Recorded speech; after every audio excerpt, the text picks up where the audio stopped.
Bayangkan, kamu memiliki kemampuan untuk menghentikan waktu. Semua orang di sekitarmu langsung membeku, dan dunia benar-benar berhenti. Tidak ada yang bisa melihatmu. Tidak ada yang bisa menghentikanmu. Kamu bebas melakukan apapun. Dalam video kali ini, saya akan membahas sebuah film dari tahun 2006 dengan konsep yang sangat tidak biasa. Film ini berjudul Cashback.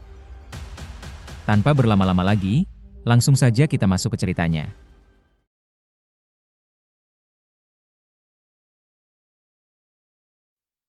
Tokoh utama dalam film ini adalah Ben, seorang pria berusia 25 tahun dengan wajah yang masih terlihat sangat muda. Ia dikenal sebagai sosok yang selalu bersikap baik dan lembut kepada orang lain. Sekilas, Ben tampak seperti pemuda biasa pada umumnya. Namun sebenarnya, ia menyimpan sebuah rahasia. Ben memiliki kemampuan aneh, ia bisa menghentikan waktu dan melakukan apapun yang ia inginkan. Kemampuan itu, ia gunakan untuk hal yang cukup tidak biasa. Ia melucuti pakaian para wanita yang ia anggap menarik, lalu melukis tubuh wanita-wanita tersebut. Cerita kemudian mundur ke 5 minggu sebelumnya, momen di mana semuanya mulai runtuh. Ben terlihat sedang bertengkar dengan pacarnya, Susie, yang tanpa ragu menyebutnya pecundang. Sudah muak dengan situasi itu, Ben memutuskan untuk mengakhiri hubungan mereka. Keputusan itu justru membuat Susie semakin marah. Ia mulai melemparkan berbagai benda ke arah Ben. Dan pada saat itulah, bagi Ben, semuanya tiba-tiba terasa melambat. Setelah putus, Susie dengan cepat melanjutkan hidupnya dan menemukan pria lain. Ben melihat mereka bersama di kantin kampus, dan pemandangan itu menghancurkannya. Untuk mengalihkan pikirannya, Ben memutuskan ikut kelas seni. Sejak kecil, ia memang sudah tertarik membuat lukisan, jadi tidak heran kalau ia dengan mudah menghasilkan lukisan-lukisan yang indah, bahkan sampai membuat gurunya terkesan. Keahliannya ada pada lukisan manusia yang sangat realistis. Namun, ketika malam tiba, semuanya terasa jauh lebih berat. Ben tidak bisa melupakan perpisahannya. Setiap kali ia memejamkan mata, bayangan Susie selalu muncul. Hari demi hari berlalu, dan Ben mulai mengalami insomnia. Ia tidak bisa tidur bahkan 1 jam pun. Kenangan tentang mantan kekasihnya perlahan menggerogoti pikirannya, membuatnya semakin terpuruk. Dilanda penyesalan dan rasa sakit, Ben akhirnya menelepon Susie. Ia memohon agar mereka bisa kembali bersama. Namun, meskipun Ben sudah merendahkan dirinya sedemikian rupa, Susie tetap menolak dan langsung menutup telepon. Penolakan itu membuat Ben semakin tenggelam dalam keputusasaan. Ia berharap bisa menghentikan waktu, sekadar untuk melupakan semuanya, atau setidaknya mengalihkan pikirannya. Dalam beberapa hari berikutnya, Ben mencoba berbagai cara untuk mengisi waktu. Ia membaca buku, menonton film, bahkan bepergian sendiri ke kota lain. Tapi setiap malam datang, insomnia kembali menghantuinya, membuatnya sulit fokus pada apapun. Akhirnya, ia mulai sering keluar rumah di malam hari tanpa tujuan yang jelas. Suatu malam, ia pergi ke sebuah supermarket dan melihat pengumuman lowongan kerja untuk shift malam. Ben merasa ini adalah kesempatan yang tepat, setidaknya untuk mengisi waktu sekaligus mendapatkan uang. Tanpa pikir panjang, ia langsung melamar pekerjaan tersebut. Keesokan harinya, ia menjalani wawancara dengan manajer bernama Jenkins, dan akhirnya berhasil mendapatkan pekerjaan itu. Untuk pertama kalinya setelah sekian lama, Ben merasa sedikit lega. Ia bahkan memiliki firasat bahwa hidupnya akan segera berubah. Seiring waktu, Ben mulai terbiasa dengan pekerjaan barunya. Ia pun memperhatikan bagaimana setiap rekan kerjanya memiliki cara masing-masing untuk menghabiskan waktu selama shift malam. Salah satu yang paling mencolok adalah kasir bernama Sharon, yang memiliki gaya tersendiri dalam menjalani pekerjaannya. Ia selalu memastikan jam tangannya tertutup oleh plester. Menurutnya, waktu akan terasa berjalan lebih lambat kalau ia terus melihatnya. Lalu ada sosok usil bernama Barry, yang sama sekali tidak pernah serius saat bekerja, bersama temannya yang tak kalah licik, Matt. Mereka sering mengerjai pelanggan wanita, seperti diam-diam menyelipkan mainan dewasa ke dalam tas belanja mereka. Bagi mereka, tidak ada cara yang lebih menyenangkan untuk menghabiskan waktu, meskipun risikonya jelas bisa berujung masalah besar. Satu-satunya orang yang tampaknya tidak peduli dengan waktu adalah bos mereka, Jenkins. Ia bisa terus berbicara panjang lebar tentang betapa sukses dan kayanya dirinya.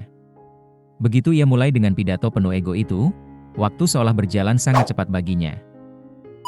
Namun, dari semua karyawan shift malam, Ben memiliki cara paling tidak biasa untuk menghabiskan waktu. Dalam kondisi mentalnya yang dipenuhi kesedihan, ia mulai melepaskan diri dari realitas dan waktu. Dengan kata lain, ia menggunakan kemampuannya untuk menghentikan waktu, bahkan menghentikan seluruh keadaan di sekitarnya, agar ia bisa melakukan apapun yang ia inginkan. Biasanya, orang mungkin akan memanfaatkan situasi seperti itu untuk mencuri uang atau melakukan hal-hal ekstrim. Tapi tidak dengan Ben. Ia hanya ingin mengasah kemampuan seninya. Karena ia begitu terpesona dengan bentuk tubuh manusia, ia memilih pelanggan secara acak, kemudian dengan hati-hati melepas pakaian mereka, dan mulai menggambar lukisan mereka.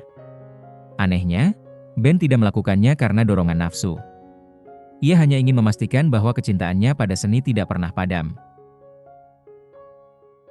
Setelah selesai, ia akan mengenakan kembali pakaian mereka seperti semula, lalu menjentikan jarinya agar waktu kembali berjalan.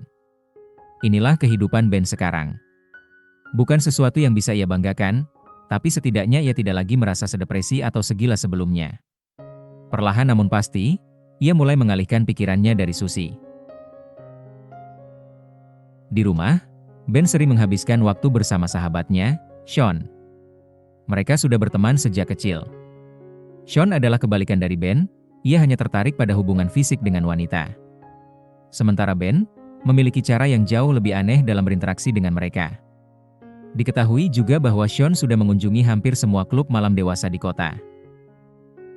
Suatu malam saat bekerja, Ben bertemu dengan kasir bernama Sharon di ruang loker. Ia tampak menyukai gadis itu, tetapi tidak punya keberanian untuk mengungkapkannya. Saat mereka berbincang, Sharon yang ramah tiba-tiba memakan sebagian dari sandwich milik Ben, membuatnya cukup terkejut. Sejumput acar menempel di pipinya, dan ia mencoba membersihkannya, tapi tidak berhasil. Melihat hal itu, Ben dengan canggung membantu membersihkan acar tersebut.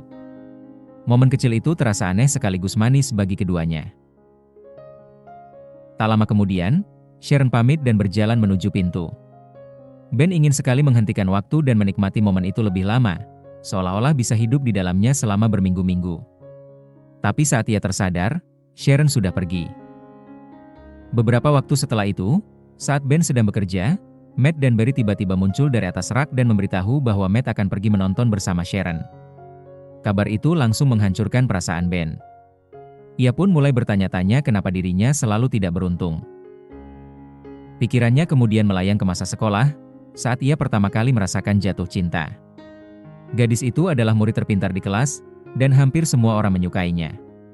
Suatu hari, gadis itu mengalami kecelakaan dan terkilir, sehingga lengannya harus dibalut gips yang cukup besar. Setiap hari, teman-teman sekelasnya menuliskan kata-kata penyemangat di gips tersebut agar ia merasa lebih baik. Ben sebenarnya juga ingin menulis sesuatu, tapi ia terlalu gugup bahkan untuk sekadar mendekatinya. Sayangnya, keraguannya itu membuatnya kehilangan kesempatan. Beberapa hari kemudian, gadis itu melepas gipsnya. Namun, ketika mereka menyadari bahwa ada rambut yang tumbuh di lengannya, mereka mulai mengejeknya tanpa henti. Gadis itu akhirnya menangis. Dan saat itulah Ben memberanikan diri untuk mendekat. Ia mengajaknya ke sudut ruangan dan mencoba menenangkannya, mengatakan bahwa ia akan selalu ada untuknya, apapun yang terjadi. Sejak saat itu, mereka menjadi dekat. Hubungan mereka perlahan berkembang, dari sekadar teman menjadi sepasang kekasih. Suatu hari, gadis itu tiba-tiba menghampiri Ben dan bertanya apakah ia ingin menciumnya. Tanpa berpikir panjang, Ben langsung mengiyakan. Mereka pun sepakat untuk bertemu di tempat favorit mereka saat akhir pekan. Dan ketika akhir pekan akhirnya tiba, ia datang lebih awal ke tempat yang sudah mereka tentukan. Ia menunggu sepanjang hari, tapi gadis itu tidak pernah datang. Keesokan harinya di sekolah, Ben akhirnya mengetahui bahwa gadis itu telah pindah ke kota lain bersama orang tuanya. Saat itulah, untuk pertama kalinya, Ben benar-benar merasa putus asa dan terpuruk. Kembali ke masa sekarang, Jenkins mengumpulkan seluruh karyawannya dan mengumumkan bahwa mereka akan mengadakan pertandingan sepak bola santai melawan tim teman-temannya. Ben dan yang lain sebenarnya tidak tertarik, tapi mereka tidak punya pilihan. Saat pertandingan berlangsung, tim supermarket kalah telak. Jelas terlihat bahwa tidak ada satupun dari mereka yang benar-benar bisa bermain. Tim lawan terus mencetak gol tanpa henti, hingga skor menjadi 26-0. Saat Ben sudah tidak tahan lagi, ia menghentikan waktu dan berjalan menuju ruang ganti untuk menenangkan diri. Namun tiba-tiba, seorang pria bergerak, ia tidak ikut membeku seperti yang lain, lalu berlari keluar. Dari situ, Ben menyadari bahwa ia bukan satu-satunya orang yang memiliki kemampuan tersebut.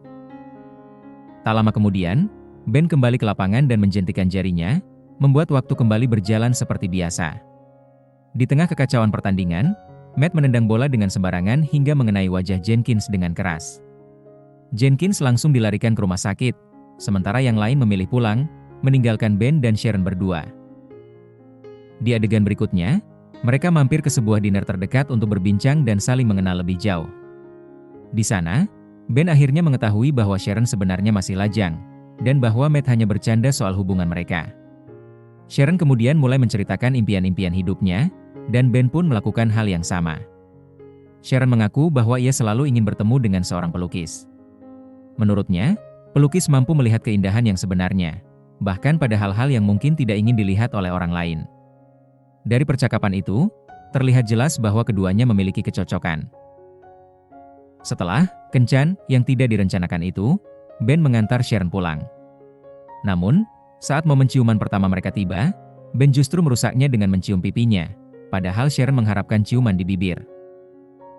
Keesokan harinya, Jenkins yang wajahnya masih terlihat berantakan akibat insiden kemarin mengumumkan bahwa ia akan mengadakan pesta ulang tahun. Sharon kemudian mengajak Ben untuk datang sebagai pasangannya, dan tentu saja, Ben langsung menyetujuinya dengan senang hati.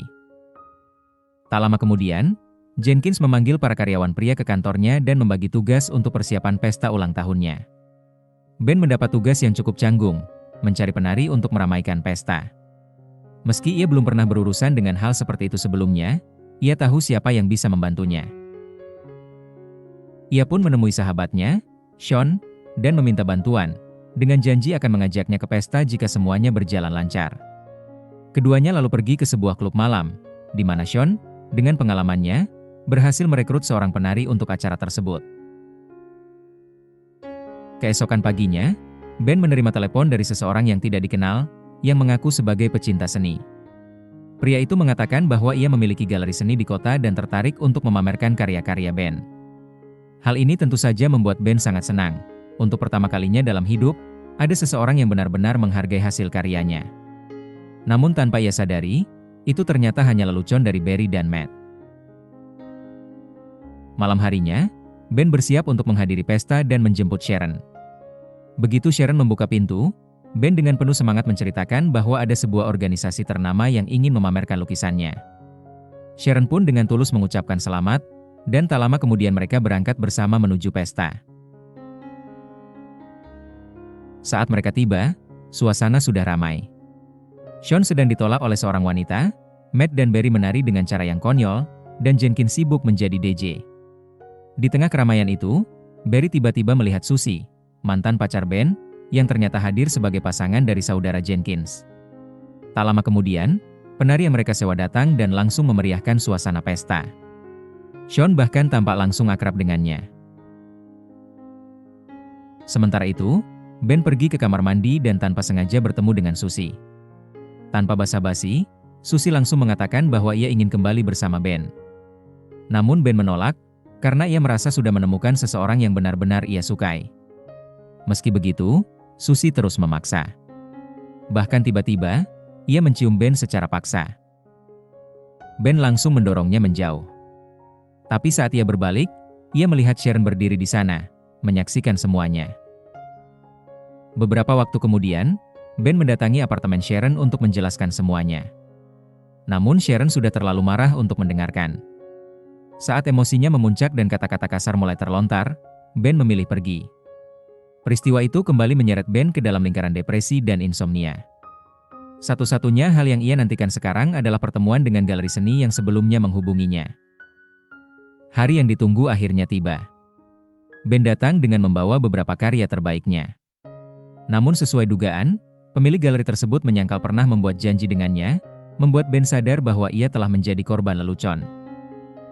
Saat Ben hendak pergi, pemilik galeri melihat beberapa sketsa miliknya, gambar Sharon, dan tertarik untuk melihat lebih dekat. Seperti yang bisa ditebak, ia menyukai karya tersebut. Ben pun akhirnya diberi kesempatan untuk memamerkan karyanya selama 1 malam di galeri itu. Beberapa hari kemudian, Sharon menerima undangan resmi untuk menghadiri pameran seni Ben. Meski masih kesal, ia tetap memutuskan untuk datang. Saat Sharon tiba di galeri, ia terkejut. Semua karya yang dipamerkan di sana adalah tentang dirinya. Ternyata, Ben telah berhenti melukis wanita lain dan menghabiskan seluruh waktunya hanya untuk melukis Sharon. Bagi Ben, Sharon adalah cinta dalam hidupnya. Ia bahkan tidak bisa lagi memandang wanita lain selain dirinya. Namun, di sisi lain, muncul pertanyaan yang cukup mengganggu. Bagaimana mungkin Ben bisa mengetahui detail tubuh Sharon dengan begitu akurat dalam lukisannya? Sementara itu, Sharon dan Ben akhirnya bertemu kembali di galeri. Ben mencoba menjelaskan apa yang sebenarnya terjadi pada malam pesta itu, namun Sharon menghentikannya. Ia merasa tidak perlu penjelasan apapun lagi. Dari semua lukisan yang ia lihat, ia sudah mengerti seberapa besar perasaan Ben terhadapnya. Momen itu membuat keduanya kembali dekat. Di tengah ruangan galeri yang dipenuhi lukisan, mereka akhirnya berciuman, sebuah momen yang sederhana, tapi terasa sangat berarti. Di adegan terakhir, Ben kembali menggunakan kemampuannya untuk menghentikan waktu. Namun kali ini, ada sesuatu yang berbeda. Sharon tidak ikut membeku. Ia tetap bisa bergerak di dunia yang seharusnya berhenti. Keduanya kemudian berjalan keluar, menuju hamparan salju, di mana butiran salju menggantung diam di udara, seolah dunia benar-benar berhenti. Di sana, dalam keheningan yang aneh namun indah itu, mereka kembali berbagi ciuman mesra. Film pun selesai. Oke teman-teman, itulah alur cerita film kali ini. Kalau kalian suka video ini, jangan lupa klik like, subscribe, dan aktifkan lonceng notifikasi, biar gak ketinggalan alur-alur cerita menarik berikutnya di Lord of Cinema. Terima kasih sudah menonton. Semoga hari kalian menyenangkan, dan sampai jumpa di video selanjutnya.